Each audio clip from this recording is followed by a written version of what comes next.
Welcome back, folks, to the Lights Ed Online Video Show. This episode of the show is sponsored by, every episode of the show in 2020, son, is sponsored by Keystone Technologies. Go to KEYSTONETECH.com, baby. That's KeystoneTech.com. The retrofit kings, the kings of color tuning now, man. What's going on, Greggy? Hey, we're back at it here. Another day, getting after it. And we had a discussion in a recent podcast, and you kind of said something that I want to dive into a little bit more, if you're ready for it. It could be. You said there's like 4 phases or 4 stages of being a lighting professional. I'm sure it can relate to a professional in any field.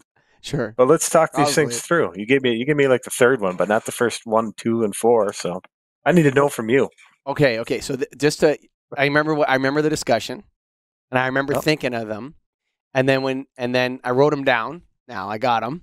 But this is for what I'm talking about here is for somebody that comes into your business or comes into your counter or whatever, is relatively young, like not 55, okay? But like this is maybe his first job, really. It's not like working at a diner as a, while he's trying to get his education or, his second job after it didn't work out over there, whatever, right? This is like the first career job someone's giving him an offer and they're going to train him in an industry or her in an industry. You understand what I mean? This is for that person, okay? So the way I've kind of noticed it over the years, there's a first stage. And just to be light, we're going to call this, and all the stages have kind of funny names, folks. So don't take notes and put it in your company's policies, okay? But stage 1, you're at 00. Okay? You know nothing about lighting, and you know nothing about sales. Double zero. Yep. 0 out of 10 in both. You've never sold anything to anybody, and you don't know the difference between you don't know what an 819 is, right? Or something like that. That's just a light bulb. Sure. Right? Yep. So what is the 00? So here's the thing. You come in, and a lot of people think they understand sales that have never sold. You ever notice that?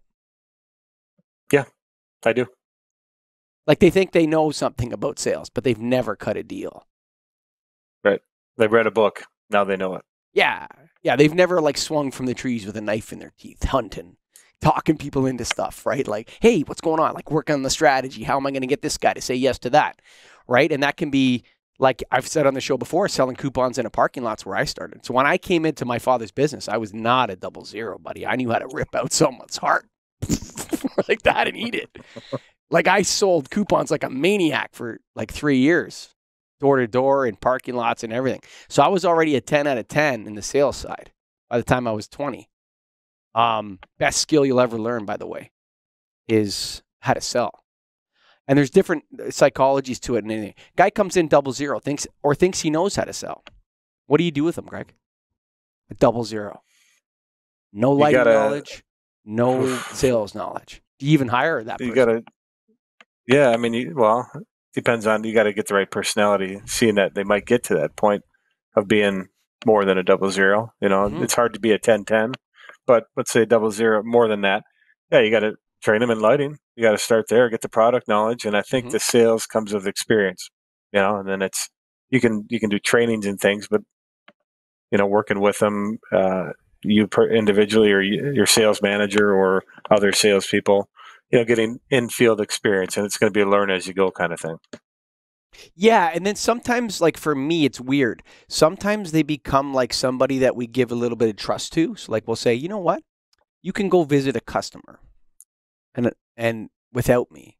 Like I might, if they're on the order desk and they're good working with customers and they can figure stuff out and they kind of ask the right kinds of questions, like smart questions, like really good questions, you know what I'm talking about, right? Yeah. Yep. Not, can you help me with this order? But, hey, this guy's talking about this weird base. Is there a difference between this base and this base? Yeah, there is actually. Good question. That kind of thing, right? And then I see that they're kind of interested in it, like they take an interest. Then I'll say, let's go see a customer. Let's go count some light bulbs together, right? So you take him, you go count some light bulbs with the guy or with the girl. and you show them the light bulb in action, like a metal halide or even an LED now. You say, see that? That's a first gen LED. How do you know? Well, there's no light in the fixture. The fixture's all dark around it, and all the light's coming out, so you know it's a first gen LED because they don't have any backlight, right? That's in it. Teach them little things like that. But with the sales side, it's like there are people that can really screw up sales naturally. Yeah. You know what I'm talking about? Mm-hmm. You ever have a guy like that? Like, what are you doing, dude? Are you crazy? Yeah. Yeah. Sometimes it's just talking too much and trying to say something when you don't need to even be talking about it. Like, yes, he said what he wanted. That's it. Right. So what you got to do is observe the guy, how or the girl, into how she takes orders on the order desk. Yeah, listen. Mm-hmm. That's just me. This is my way. And see if if they take the person to the order or if they take them somewhere else. Like people will you understand what I mean? They'll take them somewhere else or they'll give them a competitor's name. That's what? What did you just do? Yeah. You know? Yeah. So that's the 00. Now you were talking about the next phase with people is, let's say they get their LS1 or they watch a couple videos or something. They want to take an LS1. They see you close a deal. They hear something you said or whatever. Then they have too much knowledge, just enough knowledge to be dangerous. Sure. You know what I'm talking about? So you have to watch them for a bit if you're like their sales manager. You got to watch because you got to do you let these people loose a little bit? Is that how you do it? Like you give them a little more rope slowly? Or you just plunge them in the pool? I do. I think it depends on who it is, but yeah, like I just look back at my own deal, and you only learn from your experience. You know, you can try to tell them everything you can, but experience and then retaining and learning from it. And I think that's a big key is retaining. You know, once you say something, you don't want to have to say it again. Pick it up, remember it for the next time. So yeah, I mean, you let them in, I'm with you on that. Get them in, but yeah, if they have just enough to be dangerous, they have to watch what they do, watch what they say for sure. Yeah. Yeah. And then you got to grab, whoa, guy. Hold on a second there. What are you talking about here? Right? Yeah. And what happened? And then you were telling me a story about a guy that there was like 1,000 more fixtures than you thought or something in a building a couple months ago. You were doing a job and like it wasn't even close, the count. Right. Yeah, like half, or we maybe counted 60% of it or whatever. That's a big problem when you run into that and they think you're doing it all. Yeah, that's someone that's got just enough knowledge to be dangerous. Perfect example, right? He let him free, and instead of bringing back a rabbit, he brings you a skunk. Can't eat that, buddy. That's Can't gross. Eat that thing, right? Right. And it's all like you got it, but they have to. There's something about these kinds of mistakes that are important in the learning phase. Mm-hmm. You got to make some mistakes. Yeah. How many mistakes do you give them? Depends on the person and how big the mistake is. Consequences matter, I guess, eh? Yeah, that's right. A little bit of luck involved in this thing, right? Yeah. So number 3 is the person becomes better at keeping their mouth shut. Starts listening to what people want. Yeah. There's more of they're not desperate to talk about the product that they learn something about. Like you see that there's like a joy in watching their excitement, right? Kind of like when you're coaching a kid and you're showing him how to do a slap shot or showing him how to throw a curveball or whatever, and then he gets it. Right? He starts doing it. Mm-hmm. And sometimes it's good, and there's like that stage where they don't have it totally. But every now and then they just whip it in there or whatever it is. And it's like, yeah, that's the one we want to see right there. Yep. Right. But, that's the kind of skill. That's that phase between enough knowledge to be dangerous and becoming better at keeping your mouth shut. It's like the problem with it is the glee is reduced because you got to pay for all their mistakes as a business owner. You're right. When you're teaching them that curveball and they get it, it's like, whew, there we go. See, now we just made 10 grand. You see that? We made 10 grand. You see that? Mm-hmm. That's $10,000 you just made, right? That's do good. That again. Yeah, do that again. And then all of a sudden he throws the ball over the player, hits the player with the ball. He throws it. Whoa, slow down here, son. Whoa. What happened? You assumed? What did you assume? I assumed that all the stairwells were the same. So you only counted one. What did I tell you? You told me to count all the stairwells. Yeah. Walk all the stairwells. Why didn't you do that? Well, because, I did that 5 times and every time they were the same. But then the one time you didn't do it, you got burned. Yeah. Yep. Maybe I know a little bit more about lighting than you. Right? Maybe. Right. Right? Yep. So they become better at keeping their mouth shut. And that's like a kind of a parody on a lot of different things. It's humility enters the equation. They know a lot of stuff. They've seen some mistakes. They've screwed some things up. And now they've developed a little bit of caution and humility. It's like teaching a kid to drive is another example. Get them behind the wheel. Yeah. This is why I think they should have courses where you can take your kids to drive when they're 13 or 14, a real car. Get them started early. Yeah, sure. They learn better. My kids all drove from when they were little kids. I had them in my lap when they were like 3, 4, or 5 at cottage roads and all these remote roads up in Canada. And my kid, my son can drive right now. Like he's 15. He could just get in a car and drive it. No problem. Yeah. And so you got to give people, I'm going off topic here, but you become, they become bad. And then, so they're hot. I can drive a car. Then, so hopefully nothing bad happens, but a couple things maybe, or whatever. And you realize that, hey, you know what? These speed limits are for a reason. These stop signs are for a reason. And you can't teach them it before you let them loose on the road. They're not going to learn. They're only going to learn from experience. But they get to that point where humility enters the equation. And you start to sell. And you start to realize it's not about you. It's about them. It's about the customer. It's about their experience. And while they're not always right, sometimes you got to let them have the consequences of not listening, like anybody else. Right.